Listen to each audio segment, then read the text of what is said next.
وللمرتهن ان يطالب الراهن بدينه ويحبسه به. پیر بگاڑا نے مجھے 100 روپے قرض دی اور میں نے یہ کھوتی ان کے پاس رہن دے، تو رہن رکھنے کے بعد بھی پیر بگاڑا مجھ سے دین کا مطالبہ کر سکتا ہے. اگر یہ میرے پاس پیسے دے کے اور میں ادا نہیں کرتا قرض تو یہ مجھے جیل بھی بیٹھ سکتا ہے. بات سمجھ میں؟ یہ نہیں ہے کہ رہن دینے سے اس کا منہ بند ہو جائے، رہن بھی لے گا اور وقت آنے پر مجھ سے دین کا مطالبہ بھی کرے گا. وللمرتہن، مرتہن کا حق ہے ان یطالب الراہن، کہ راہن سے مطالبہ کرے اپنے قرض کا، اور اگر وہ ادا نہیں کرتا نو یحبسہ بھی، مرتہن راہن کو حبس جیل میں بھی ڈال سکتا ہے. لأن حقہ باقی، کیونکہ مرتہن کا حق باقی ہے دین میں بعد الرہن، مرہونہ لینے کے بعد.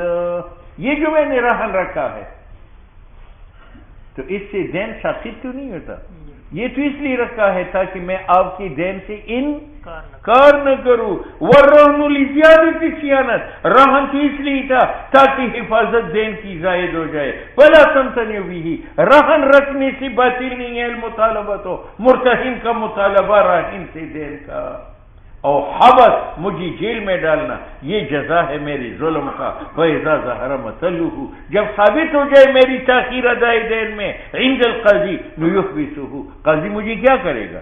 جیل میں ڈالے گا. کما بیناہ علی التفصیل بما تقدم. ٹھیک ہے. اب اس نے مجھے 100 روپے قرض دیے، میں نے یہ خرتن ان کے پاس رہ دی. کل یہ قاضی کی دربار میں مجھے کہتا ہے قرض دو، تو قاضی کہے گا کھوتی بتاؤ.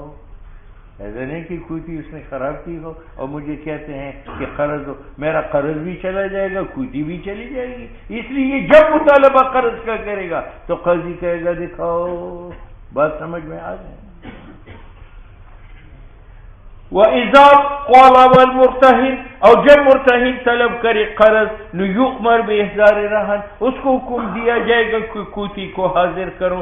لأن قبض الرہن قبض استیفاء، کیونکہ اس نے جو خرا قبض کیا ہے وہ وصول دین کا قبض ہے، تو جائز نہیں ہے ان یقبض مالہ، کہ مرتہن اپنے پیسے بھی لے لے مع قیام ید الاستیفاء، اور اس کا مرہونہ پر ید استیفاء بھی ہو. لأنہ یتکرر الاستیفاء، یہاں وصول دین کا مقرر ہوتا ہے. کس طرح ہو سکتا ہے وہ کوتی ہلاک ہو چکی ہو تو استعفیٰ بھی ہو گیا، اب اگر دین بھی لے لے تو دوبارہ استعفیٰ آیا. علی اعتبار ہلاکیت المرتہن، او ہوا او ہلاک ہونا تو محتمل ہے. ٹھیک ہے. وَإِذَا أَحْضَرَهُ أُمِرَ الرَّاهِنُ بِتَسْلِيمِ دَيْنِ. چلو، پھر بگاڑا نے مجھ سے پیسے ہی مانگے قرض کی، وہ قرض واپس کرو. میں نے قرض عدالت میں حاضر کیا. اس وقت قاضی کو کہے گا خرا کو حاضر کرو، اس نے خرا حاضر کیا. اب یہ مجھے پہلے خرا دے گا یا پہلے میں پیسے دوں گا؟ پہلے پیسے. خرا تو ویسی متعین ہے، اور پیسے کب متعین ہوگی؟ کہ وہ قبض کرے. لہذا میں پہلے پیسے دے دوں گا، اس کے بعد خرتن کی رسی پکڑائے گا.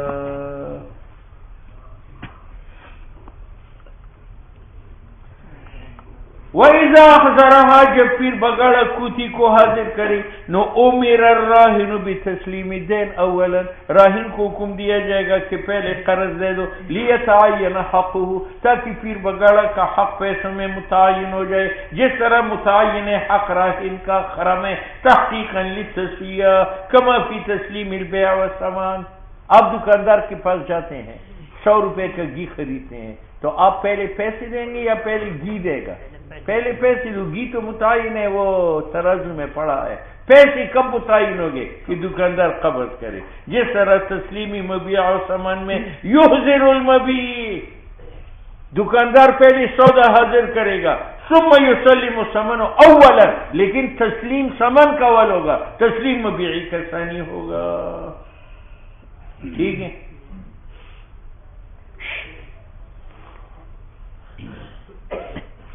میں نے پیر بگاڑا سے 100 روپے قرض لیے. اس کے پاس گجرا والا میں ایک چیز رہیں گا، اور یہ کل کابل شہر میں مجھ سے قرض مانگتا ہے، تو میں اس کو کہتا ہوں مرہونہ حاضر کرو. تو کابل میں مرہونہ کا مطالبہ کر سکتا ہوں یا نہیں؟ تو کہتے ہیں کہ اگر مرہونہ ایسا تھا جس کی نقل و حرکت پر کرایہ خرچ ہوتا تھا تو یہ قرض کا مطالبہ کر سکتے ہیں، میں مرہونہ کا مطالبہ نہیں کر سکتا۔ اور اگر وہ نقل و حرکت نہیں تھا، میں نے ایک انگوٹھی اس کو دے رکھی تھی یا گڑی رہن رکھی تھی، تو اس کی نقل و حرکت پر کرایہ نہیں۔ تو اگر یہ کابل میں نہیں، اگر روس میں بھی مجھ سے دین کا مطالبہ کرے تو میں روس میں اسی مرہونے کا مطالبہ کروں گا کہ پہلے مرہونہ حاضر کرو، پھر میں آپ کو دے دوں گا قرض۔ بات سمجھ میں؟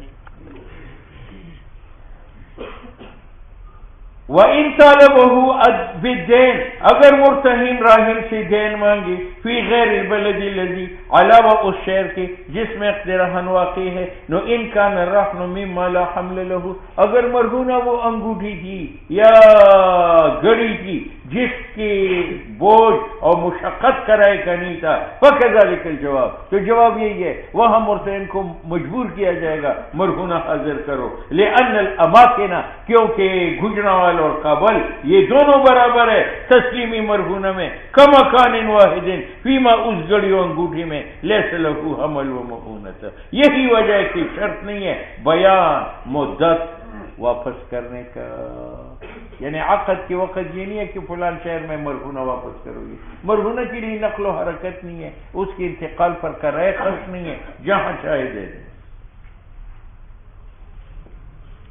یہ مسئلہ باب السلام میں گزر چکا۔ او ان کان له حمل و مؤونہ، چلو اگر اس نے مجھے 100 روپے گجرانوالے میں قرض دیے اور میں نے کھوتی دے دی، اب یہ کابل میں مجھ سے 100 روپے مانگتا ہے تو میں اس کو نہیں کہہ سکتا کھوتی حاضر کرو، کھوتی کے لیے ٹرک کرنا پڑتا ہے، 400 روپے کرایہ کا دینے پڑتا ہے، اس لیے میں اس کو کابل میں کھوتی حاضر کرنے پر مجبور ہوں۔ اگر مرہونہ کے لیے حمل بہت زیادہ مؤونتن کرایا تھا، نیت توفی دینا ہو تو کابل میں مرتہن اپنا دین وصول کرے گا، ولا یکلف احضار رہن، اور اس کو مجبور نہیں کیا جائے گا کھوتی حاضر کرنے پر، لأن ھذا نقل، اس صورت میں گجرا والا سے کھوتی منتقل کرنی پڑے گی، اور واجب مرتہن پر التسلیم ہے، یعنی التقلیہ کہ موانع اٹھا لے، لن نقل من مکان الى، لأنه يتضرر به زیادت الضرر، کھوتی کے منتقل کرنے میں مرتہن کو زیادت ضرر ہے، ولم يلتزم، یہ اس نے مانا نہیں۔ ولو سلط الراہن العدل على بيع المرهون فباعه بنقد او نسیۃ جاز،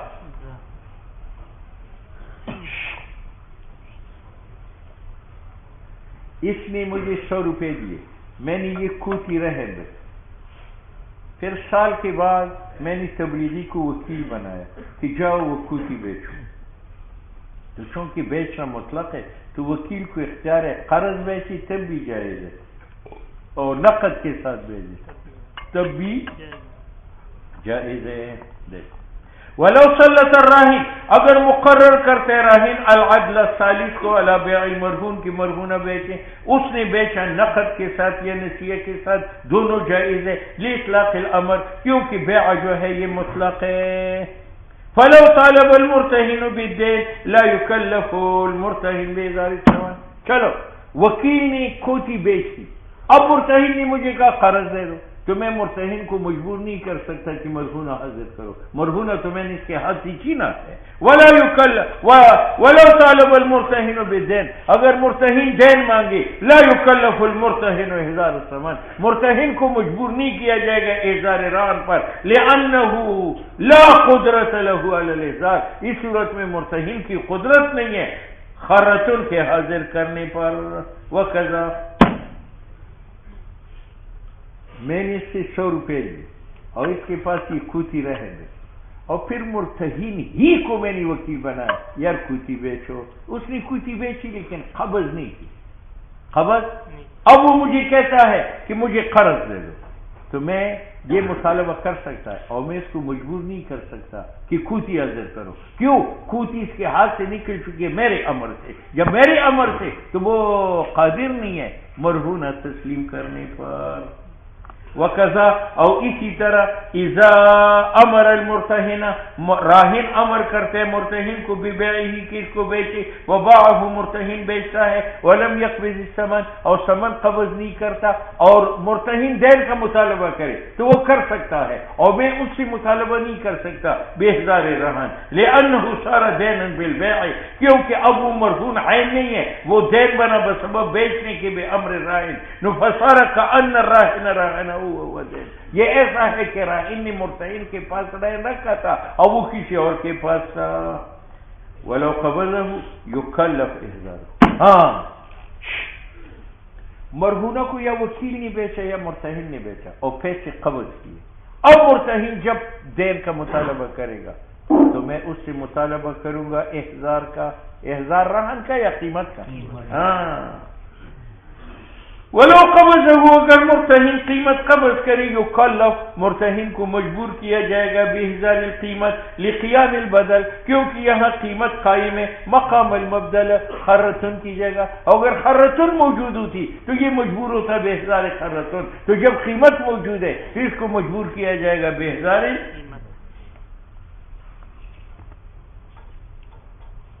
الا ان الذي يتولى قبض الثمن لیکن وہ شخص جو مالک ہے قبض ثمن کا هو المرتہن میں نے 100 روپے لیے خرتن اس کے پاس رہنے کا مرتہن کو حکم دیا یہ بیچو اس نے بیچ دیا اب مشتری سے جو پیسے لے گا راہن لے گا یا مرتہن لے گا مرتہن لے گا کیونکہ پیسے لینے کا حق عاقد کو ہے اور عاقد بیعی کا مرتہن ہے الا ان الذي وہ شخص یتولی جو مالک ہے قبض ثمن کا وہ مرتہن ہے کیونکہ وہ عاقد ہے فترجع الحقوق الیہ تو حقوق جو قبض ثمن ہے وہ مرتہن کو راجع ہے بات سمجھ میں آ گئی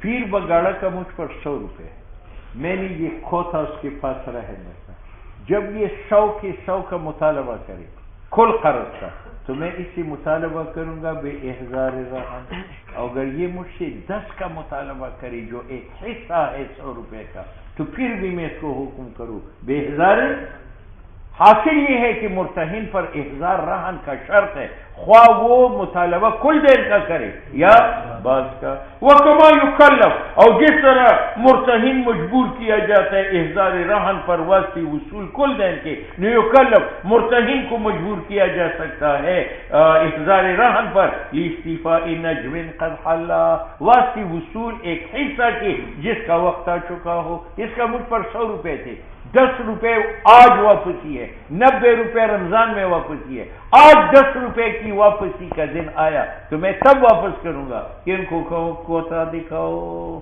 ٹھیک ہے یا نہیں احتمال ہلاک ہو سکتا ہے کہ پھر بگاڑا نے کوتے کو ہلاک کیا وَإِذَا قَبَضَ الثَّمَنَ يُؤْمَرُ بِإِحْضَارِهِ لِاسْتِفَاءِ الدَّيْنِ مقام العین یہ مسئلہ مثلا مجبور ہو گیا مرتہن نے مرہونہ کو بیچا بے امر راہن پیسے وصول کیے اب یہ جب بھی مجھ سے مطالبہ دین کا کرے گا تو قیمت حاضر کرے گا ثم اذا قبض الثمن مرتہن جب مرہونہ کا ثمن قبض کرے یومر اس کو حکم دیا جائے گا بیزاری کے ثمن حاضر کرو واسطی وصولی دین کے لقیامہ مقام العین کیونکہ قیمت قائم ہے بمقام عین مرہونہ کے یہ مسئلہ ذرا غور سے سمجھ بخلاف ما اذا قتل رجلا العبد الرهن خطأ حتى قضي بالقيمة على عاقلته في 3 سنين لم يجبر الراهن على قضاء الدين حتى يحضر كل القيمات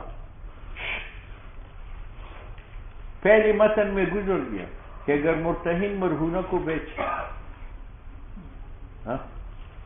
مرہونہ کو اور پیسے قبض نہ کریں تو آپ دین کا مطالبہ مجھ سے کر سکتے ہیں میں آپ سے احضار رہن کا مطالبہ نہیں کر سکتا اب ایک اور صورت ہے اس نے مجھے 100 روپے دیے میں نے یہ غلام رہن رکھا اس غلام کو تبلیغی نے خطأً قتل کیا تبلیغی کے اوپر حکم بھی دیت ہوا کہ 3 سال میں دیت ادا کرو 3 سال میں اب چونکہ وہ دیت آپ تک پہنچی نہیں ہے تو آپ مجھ سے دین کا مطالبہ نہیں کر سکتے پہلے بیع کی صورت میں کر سکتے تھے اب جب تک آپ دیت وصول نہیں کرتے اس وقت تک آپ مجھ سے دین کا مطالبہ نہیں کرتے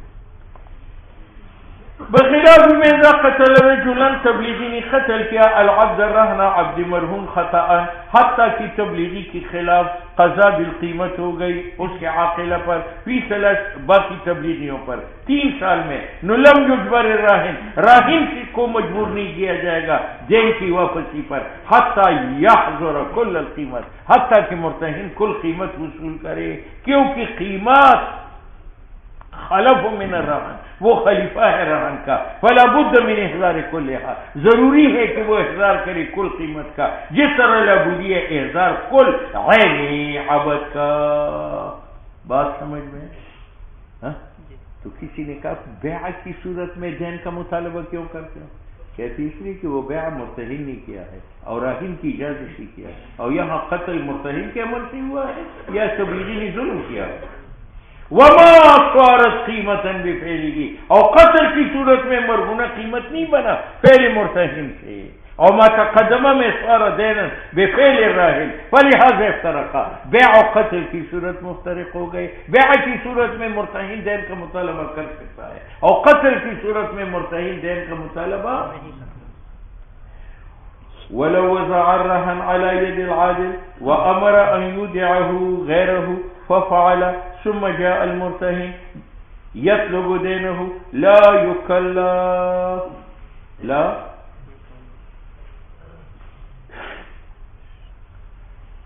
میں نے پیر بگاڑے سے 100 روپے قرض لی اور میں نے کہا کہ خر آپ کے پاس راہ نہیں رکھتا مجھے اعتماد نہیں مجھے میں نے تبلیغی کو وکیل بنایا کہ یہ خر لے لو اور چشماٹو کے ساتھ رہن رکھو جب میں یہ قرض دے دوں گا تو چشماٹو یہ عبد مجھے واپس کرے گا 100 روپے اسی لیے اور خر اس کے پاس رہن رکھا یا تبلیغی کو وکیل بنایا کہ تم جا کر اس کے پاس رہن رکھو. اس صورت میں یہ دین کا مطالبہ کر سکتا ہے. میں اس سے احضار مرہونے کا مطالبہ نہیں کر سکتا میں نے تو مرہونے اس کے پاس رکھا نہیں ہے وہ تو میں نے تبلیغی کے پاس رکھا. وَلَوْ وَزَعَ الرَّهْنَ عَلَى يَدِ الْعَدْلِ اگر راہن مرہونہ رکھتا ہے ایک ثالث کے ہاتھ وَأَمَرَ ثالث کو حکم دیتا ہوں أَن يُودِعَهُ غَيْرَهُ کہ وہ تبلیغی کے پاس رہن رکھو فَفَعَلَ اس نے رکھا پھر مرتہن آیا دین طلب کرتا ہوا نو لا يُكَلَّفْ إِحْضَارَ الرَّهْنِ لِأَنَّهُ مرتہن لم يُؤْتَمَنْ عَلَيْهِ اس کو تو امین نہیں گنا گیا حيث وزع على يد غيره مرتہن مرہونہ تو ثالث کے ہاتھ میں ہے نو فلم يكن تسلیمه مرہونہ کی تسلیم نہیں ہے فی قدرتی ہی مرتہن کے ہاتھ میں. بات سمجھ میں آ گئی؟ اچھا جی صورت مسئلہ کی یہ ہے کہ میں نے پیر بگاڑا سے 100 روپے قرض لی اور کہا کہ خر آپ کے پاس رہے نہیں رکھتا مجھے اعتماد نہیں ہے میں نے تبلیغی کے ہاتھ میں رہن رکھا اور اس کو کہا بھائی میں جب اس کو 100 روپے دوں گا تو یہ خر مجھے دو ورنہ نہ دو. ٹھیک ہے. اب یہ گیا سال پر خدا کی راہ میں اور اپنے گھر والوں کی کسی کے ہاتھ میں امانت رکھا. اب اس نے دین کا مطالبہ کیا دین کا مطالبہ کیا. میں نے اس کے وہ امین کو کہا کہ یار وہ خر ہے اس نے کہا خر تو ہے لیکن اس تبلیغی نے میرے پاس امانت رکھے پتہ نہیں کس کا ہے میں آپ کو نہیں دیتا جب تک وہ نہ آئے. تو مجھے سے قاضی مجھے مجبور کرے دین تو دو خر کا معاملہ آپ نے کیا ہے جب وہ آئے گا اس سے وصول کرو.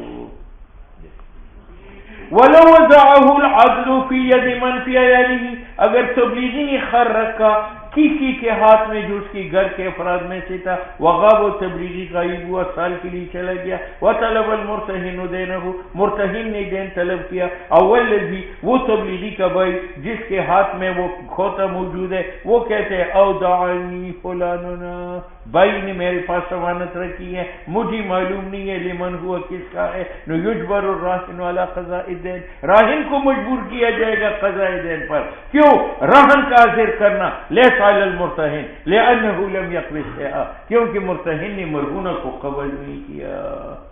ٹھیک ہے. وکذالک میں نے پیر بگاڑا سے 100 روپے لے اور کوتا بجائز کی کہ مرتہن کے پاس رہنے کو، میں نے تبلیغی کے پاس رہنے کا، اور تبلیغی نے خریدے کا بگا کے لے گیا. اب یہ مجھ سے مطالبہ دین کا کرتا ہے تو یہ کر سکتا ہے، اور مجھے مجبور کیا جا سکتا ہے دین ادا کرو، اور اس سے میں مطالبہ خر کا نہیں کر سکتا. خر تو میں نے اس کو دیا نہیں ہے، خر کس کے پاس ہے؟ اور تبلیغی اس کو اغوا کر کے لے گیا. وَكَذَلِكَ یہ مجھ سے مطالبہ دین کا کر سکتا ہے اذا غاب العدل، جب تبلیغی غائب ہو جائے بالرہن مرہونہ کو لے کر، ولا یدرا این ہوا، اور پتہ نہیں ہے کہ اس کی تشکیل کہاں ہو چکی ہے خر کے ساتھ. بات سمجھ میں آئی. ولو ان الذي اودعه العدل جهد الرهن وقال هو مالي لم يرجع المرتهن على الراهن بشيء. یہ مسئلہ سمجھ. میں نے پھر بگاڑا سے 100 روپے ادھار لی اور اس تبلیغی کو وکیل بنایا کہ یہ خر اس تبلیغی کے پاس امانت رہن رکھو. اس نے رہن رکھی. اس کے بعد اس نے دین کا مطالبہ کیا. تبلیغی کو میں نے کہا وہ خر آپ دو گے اگر میں قرض دوں؟ اس نے کہا کون سا خر، وہ تو میرا. اس نے دعویٰ کر لیا. تو مجھے صاحب آپ دین کا مطالبہ نہیں کر سکتے جب تک اس کا مرہون ہونا ثابت نہ کرے.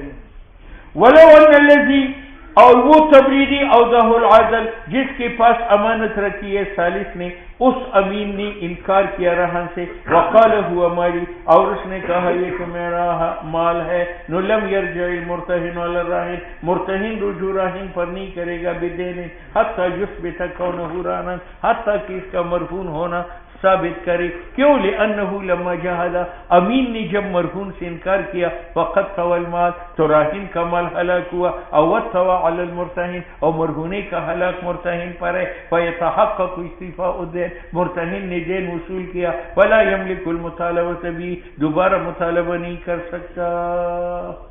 بات سمجھ میں آ گئی؟ بس اور کی مرضی ہم کیا کریں.